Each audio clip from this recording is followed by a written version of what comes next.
Welcome to Cybercast, decoding today's cyber issues. I'm your host, Kate Macri. On today's episode, we're going to hear about the cybersecurity workforce shortage and the role mentorship plays in retaining key cyber talent. According to industry estimates, cyber attacks skyrocketed upwards of 200% since 2019. The National Institute of Standards and Technology estimates there are more than 500,000 unfilled cyber jobs across public and private sectors. Not only that, but the federal cyber workforce has shrunk since 2016, and only 25% of government cyber workers are women, according to congressional testimony from the Department of Homeland Security. CISA Director Jen Easterly said she wants that number to double by 2030. Joining me on Cybercast today to discuss this issue is Candice Frost, Commander of the Joint Intelligence Operations Center at U.S. Cyber Command. She's got her own unique perspective on the cyber workforce shortage and how federal agencies can get more women into those roles. She also has some advice for women who may have decided they want to pursue a cyber or national security career, even if they've already begun a career or have an established career in a different field. So I want to jump into the conversation today with Candice. Candice, thank you so much for joining us on Cybercast. Thanks for having me, Kate. I appreciate it. So to start off the conversation, I wanted to ask for your perspective on a recent quote from CISA Director Jen Easterly. She said only 25% of the cyber workforce are women, and she wants to double that number by 2030. And I'd love to get your thoughts on that, given your passion for mentoring women in cyber and national security and providing that leadership role for women in the field to look up to. Well, Kate, thanks for that great question. And I'd like to start off with there isn't one magic formula that's going to work to bring more women into this field. I think starting in different layers and different tiers, and I'll start off with where I'd love to start is in that elementary, middle, high school level, just getting women engaged and understanding how much fun this field is, what opportunities there are in national security. And it's not just that the heavy mathematics and engineering, whereas they're incredibly important and critical.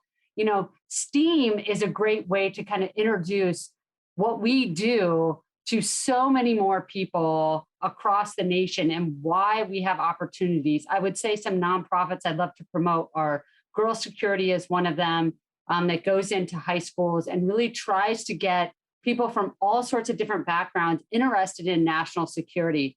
There are hundreds of nonprofit national security focused and cybersecurity driven organizations, whether it's the public and private sector, that kind of band together to build this next generation that will end up really being critical and crucial to our workforce. So that's kind of in the lower levels. I would say in college and those who are exploring their first step into this field, I would definitely talk to a lot of them to encourage, and especially I do this with women, reaching out to others, whether it's on campus, looking for some kind of any professor or networking opportunities where you can talk to them, someone who has real world experience in this field, and asking them who they should contact, who they should look forward to. So what I see quite often is people will kind of set a very high bar in either the intelligence community or national security community, and realizing there are so many entry-level jobs out there that people just really aren't acknowledging and understanding that will take you and stair-step you up to some of those higher level positions or most desired agencies. So the strategy that I have is really look broadly and try to work a job outside of your comfort zone. An entry-level position, if you are meeting every single requirement, you're probably overqualified. So looking for those jobs that are a bit of a stretch, that's a great starting point for you kind of walking into this field. And lastly, I would say another big push that I've had to promote women in this field is really the retention side of the house. We do have a large number of women that walk into national security and cybersecurity and really enjoy it. But I lay this kind of on the leaders out there and companies that hire this great new talent. You've got to make sure you are inclusive and making people feel welcome and understanding policies that will help you retain that top talent, whether it comes to the critical years of kind of 7 to 12 years in the workforce. Obviously, that coincides also with a lot of women starting families. And what are you doing to making that a welcoming environment? If you can crack that nut, and there are so many great agencies, organizations, and businesses that do that, you've got someone that's working for you for the long haul, and they're very dedicated. So those are some of the strategies that I really look at to not only encourage women to get into this field, but also business owners and executives to look across their ecosystem and to figure out, how do I make this a more welcoming environment, and how do I keep that great talented workforce?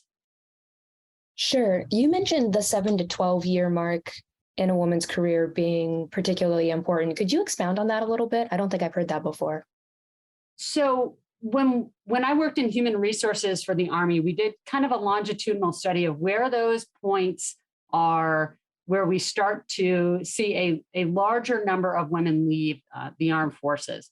And it really coincides with, it coincides with when women start families and whether or not they can maintain that great job that they have, and also understand the real impacts that trying to find childcare and the weight of having the entire family. I think we felt that quite extremely with COVID that just happened.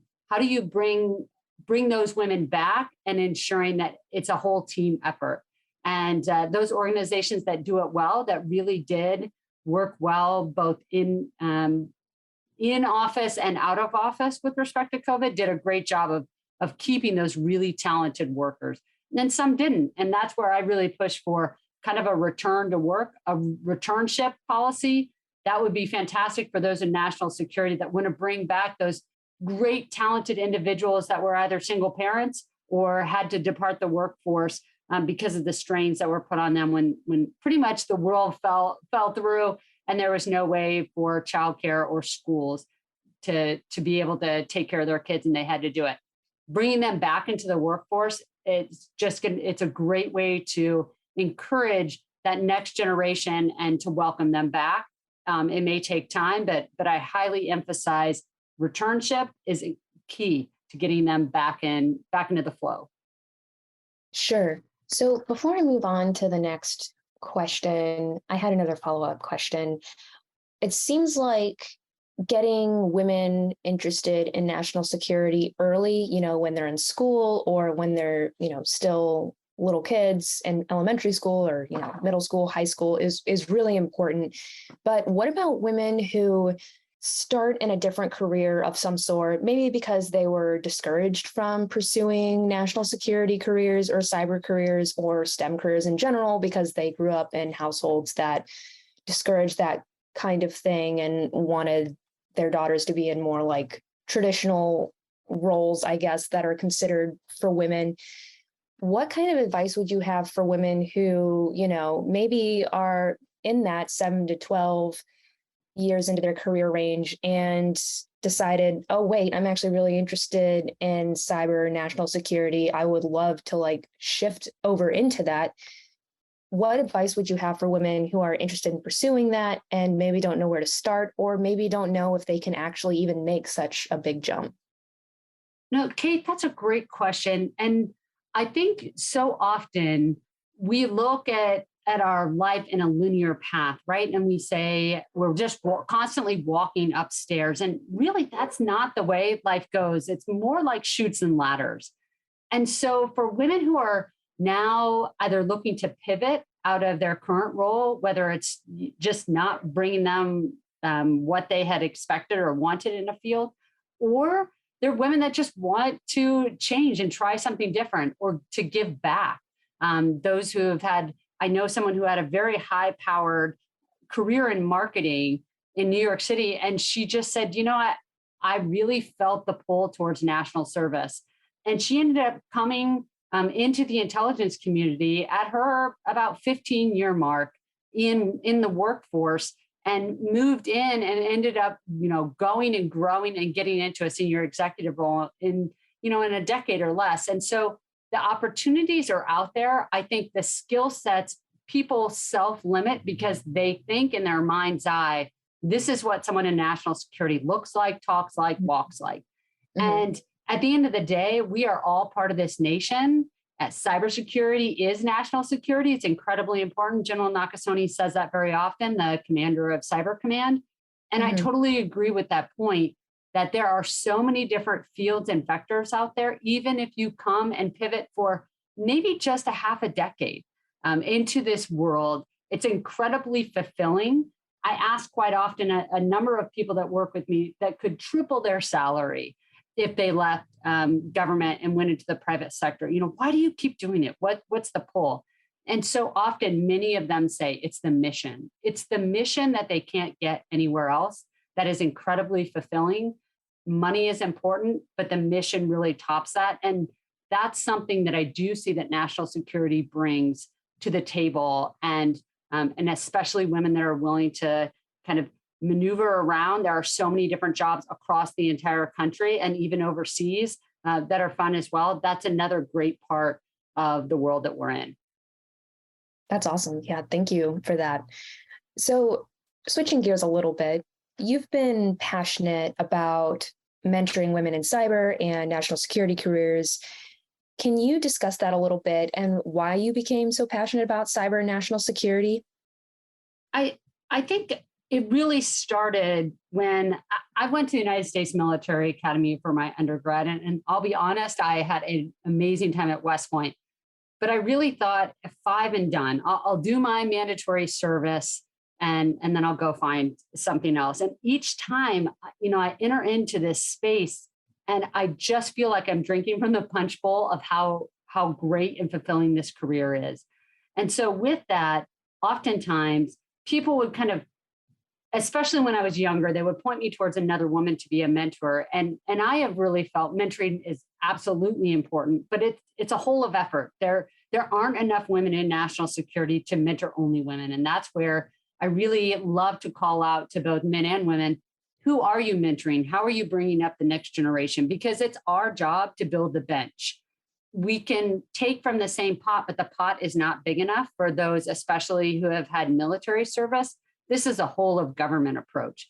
And sadly, if you only go to your kind of bubble or your ecosystem, you're not breaking out and seeing what goodness you can bring from a true diverse array of Americans. And I've been very fortunate to see that downrange when I was a company commander in combat, is the strength of the team by mixing different experiences and different levels of understanding and knowledge. It made for a dynamic working force. And I see that in cybersecurity especially.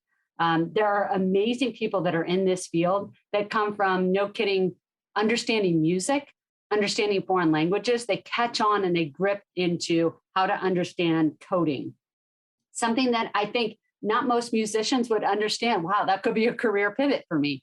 And so by introducing that and mentoring people outside of the field that I happen to be in right now, I've seen some great entry-level individuals end up becoming mid-career. And now I'm to the point where some of them are even senior executives in the field. And it's been fascinating to see them go and grow.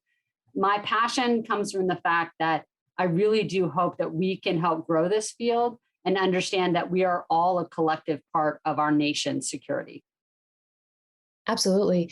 And going back to what you said about mentorship and how there aren't enough women in national security to mentor, all the women coming after them, I feel like that in some ways can be a hindrance to some women pursuing national security careers because they see there aren't that many women in like high up leadership roles. And so they think like, oh, this is going to be really hard if I try to pursue this.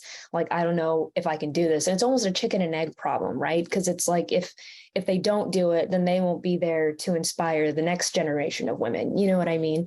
It's kind of like I feel like that's a little tricky sometimes especially for younger women, like from a psychological standpoint, like getting over that barrier. I could see where that enters the mindset for some people. I would say, and I would challenge a little bit that even as I look from, what I have seen in my service over the last 30 years and the monumental changes I've seen in national security, where there were literally congressional mandates for jobs that I couldn't hold that were closed to women. And now they're completely open and the opportunities are endless in both the military and national security as well. There is a huge growth in this field. And so even though you may not see the 50% mark or an equivalency to the reflection of what we have in our nation, I think it's a great opportunity for women to step forward and to start opening the door for other people. Another great podcast to kind of listen to is Share the Mic in Cyber, where that nonprofit organization is really trying to introduce and bring others into this space. We as a community can do this together. And I would say it is phenomenal to be in an organization and to really see those individuals who may have been self-limiting just start to open the door for them and to see them go and gain and grow into positions of authority and leadership. That's the growth that I've seen. So although it might not be in the starting blocks, a true 50% population, I think we're moving in the right direction. And I think people are really excited about what opportunities are out there. And I want to show them that you can do this. You can be a great mom. You can be a great leader. You can be a great spouse and do all of these things while also serving. Yeah, absolutely. That's so inspiring to hear. So given the current cyber climate, and this is, again, changing gears a little bit, how have challenges to intelligence collection evolved? And how are you addressing these challenges as head of the Joint Intelligence Operations Center at CYBERCOM? Can you tell me a little bit about the work that you do? Yeah, I have a phenomenal job as the Joint Intelligence Operations Center Commander at the United States Cyber Command, where we look across the board at foreign threats to both our Department of Defense Information Network, the whole of nation, to make sure that we keep our networks safe and protected from foreign threats, and then also making sure that we are very aware to move forward with respect to individual offensive operations overseas that are required to keep us safe here at home. I would say the challenges that have evolved quite radically is with respect to the explosive growth of ransomware that we have seen over the past years, and the impact that that's had not just on the financial networks, but also on the banking system. You've seen it on schools, and we've even seen it on nation states with respect to being held at ransom. That's one area that is incredibly important, and that we have evolved to make sure that we are holistically looking at. We've had challenges with respect to what Russia has done in Ukraine and ensuring that we are working with them to keep their network safe, but also keeping our own network safe with respect to critical infrastructure in the United States. That's a big part, and that takes an almost whole of government approach. We, as a combatant command, are very outward focused towards enemy threats. If you look internally, that's the job of the Cybersecurity Infrastructure Security Agency, CISA, and the FBI and what they do as well, and Department of Homeland Security. All of them work together when we're really looking internal, and we are a very outward-facing organization to make sure we keep the nation safe itself. Yeah, I want to pull on that thread a little bit. CISA is usually the go-to for critical infrastructure companies looking for cyber advice and guidance, but CyberCom does play a role here when federal agencies or private industry get hit with potentially nation-state-driven cyber attacks. Can you discuss that a little bit and maybe tell us a little bit about some of the most important strategies or lines of defense for critical infrastructure right now? I would say CISA has done a great job, and I know you've already mentioned Director Easterly. She has really been forward-leaning with respect to the Shields Up campaign and what they have done to try and ensure to let agencies, organizations, they have been very vigilant in trying to pursue a means of communication to get the information out there that certain sectors, certain agencies and organizations, and especially businesses that are in charge of or protecting our critical infrastructure understand what the threat vectors are. I would say that is a huge strategy that's taken hold, and it's really been great to see what they have done in trying to communicate, hey, the lines of defense that are needed and necessary. So much of that is we are seeing with respect to information sharing between agencies and organizations and pushing that information down to the lowest level possible. I've even seen it in the defense industrial base, sharing that information, and then making sure that small businesses understand and are aware of the threats that are focused on them as well. It's not just these really big corporations.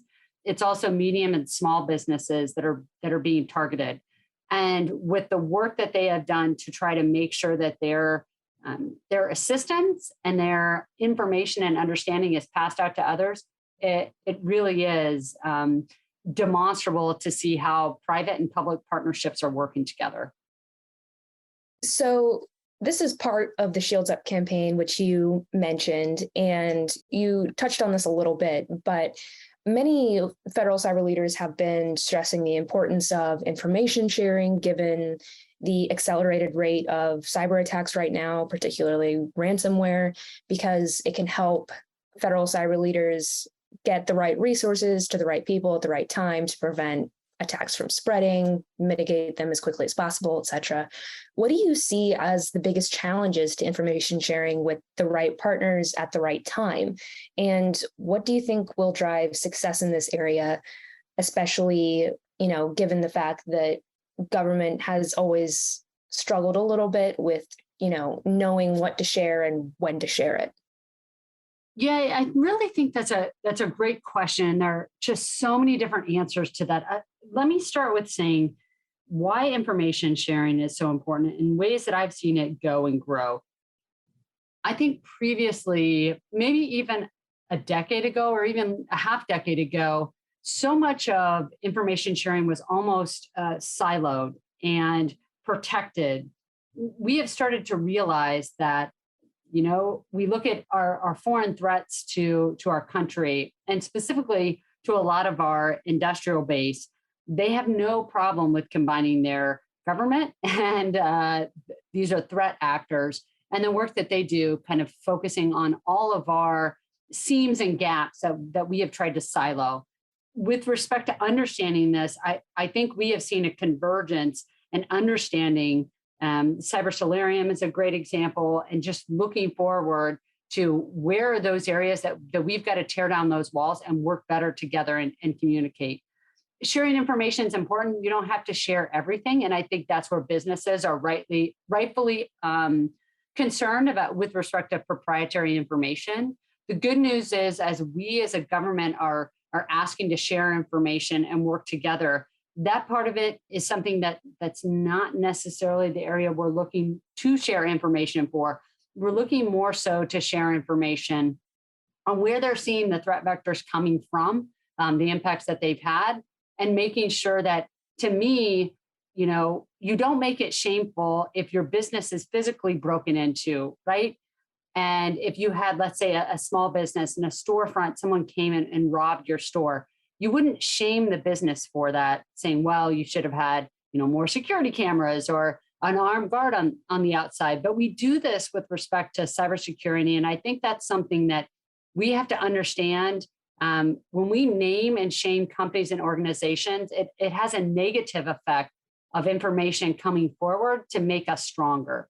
And so that is an area that I applaud many of the government agencies that are reaching out to businesses and not making so publicly aware of when cyber attacks have occurred, but also trying to help them and understanding why sharing the information, what has happened is important. Now, I'm going to switch and pivot as well. Cybersecurity, it's a tough job, and there's an enormous amount of stress, especially on those who are just entering into the field, because there's just so much out there to know and understand and learn. And then even when you get on platforms like LinkedIn, and that is information sharing, and we're trying to teach others, there's just so much shot at you with respect to have this certification, have an understanding of this network, of this coding. And to me, that's where the mentorship and even sponsorship is critical, because in each business, there are areas you have to know that are really important to your business. And then having that really learning mindset. Are you constantly hungry to learn more about different areas? So starting small, and it's almost like concentric circles, trying to teach people that there is a way to go and grow and understanding larger and larger amounts of what's out there with respect to threats in this area. I just, again, would emphasize that you don't have to eat the elephant all in one bite. You just have to take small bites, and in understanding what are threats to your business, what are threats to your portion of national security, or what you can do in cybersecurity. And that's how you work together and you work as a team. Absolutely. So following up on that a little bit, the current cyber landscape has made lines of delineation and responsibility between different entities such as CyberCom, NSA, CISA, FBI, etc., very blurry, especially when you're trying to differentiate between, say, some average cyber criminal on the dark web and what could be a nation state sponsored cyber attack. How are you using your leadership role to drive positive change in this area?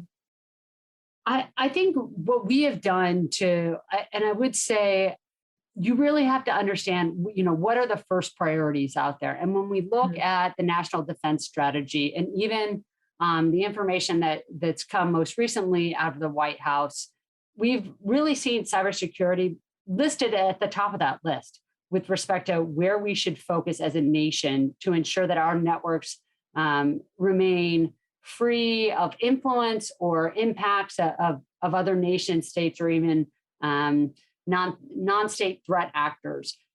When I look at the focus that's out there, I consistently try to prioritize, and that's the job, I would say, of a lot of cybersecurity leaders.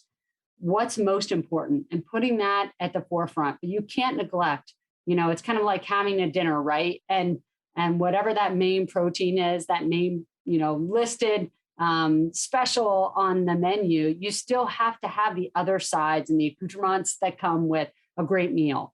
And so you can't just neglect or negate the fact that you probably need some kind of fruit or vegetable, you need a bread. And so, as any good chef, they would balance the plate out. And that's what we have to do in cybersecurity, is really balancing how we are looking at the main threat actor towards our networks, and then the other ones that are also influencing and impacting those, and how you either put your priorities towards that mission, money, and workflow efforts. That's the constant balance that I've had to deal with in my world. Yeah, for sure. So I have one more question for you before we start to wrap things up. When it comes to Cybercom's outward-facing priorities, you've said China first, Russia always. Can you dig into that a little bit and discuss the specific cyber threats these two nation states are posing to the U.S. and our allied partners? Sure. I would say that's kind of one of my tongue-in-cheek cliche things that I have said for my team that's out there, to just remind them of the importance. So not necessarily Cybercom's role. It's really one of those bumper stickers that I like to emphasize with my team, because we've really got to understand the specific cyber threats that they really do pose. We have seen an enormous amount of theft with respect from China, and the work that they have done to get not only in the highest levels of national security arenas and areas, especially in the defense industrial base, but even the second and third tier down companies and organizations.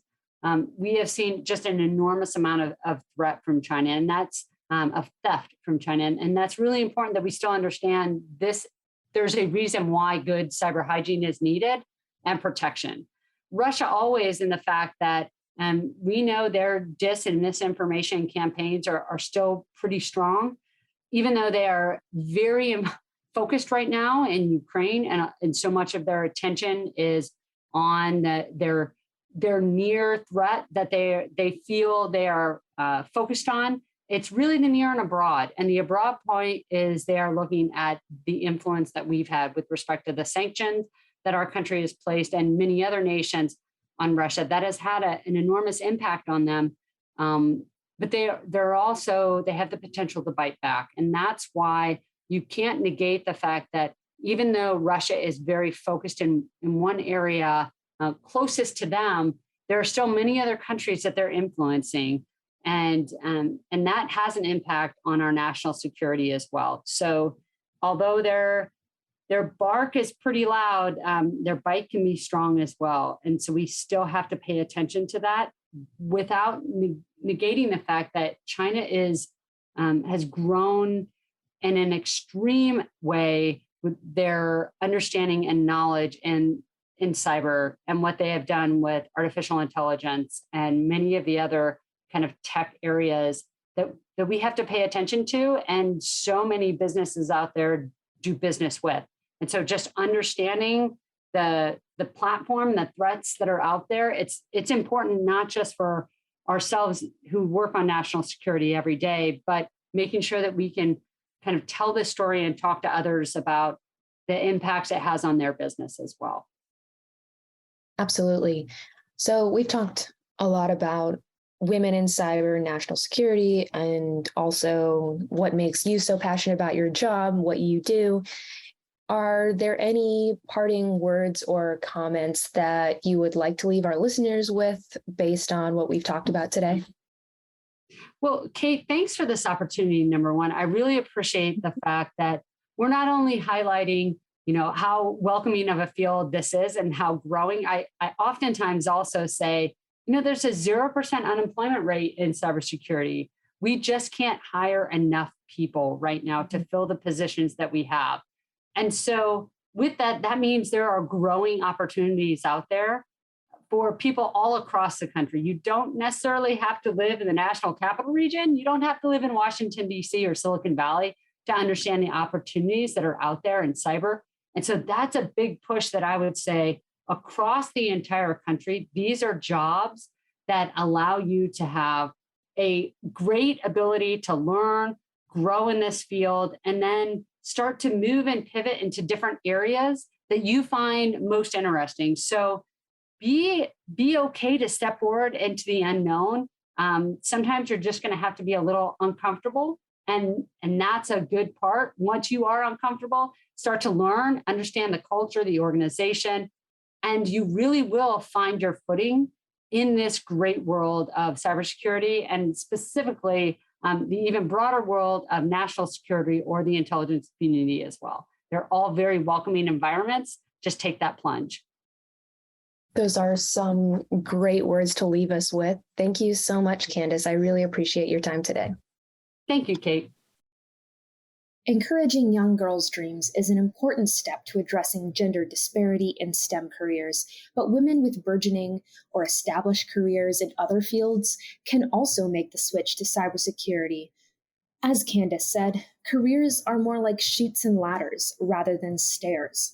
If someone can make the shift from music to national security, anyone can, and it's never too late. To get deep analysis and insider perspectives on what's trending in federal cybersecurity, subscribe to and follow Cybercast, and visit our website at governmentciomedia.com. I'm your host, Kate Macri. Thank you for listening. Cybercast, along with GovCast and HealthCast, is a production of GovCIO Media and Research. For more podcasts and to check out the other shows, head to govciomedia.com. Watch out for new episodes released every Tuesday and Wednesday across our shows. You can follow all of them in your favorite podcast platform, and if you like what you heard, make sure to let us know by leaving a review. And if you have any topics you think we should look into, contact us at newsletter@gcio.com.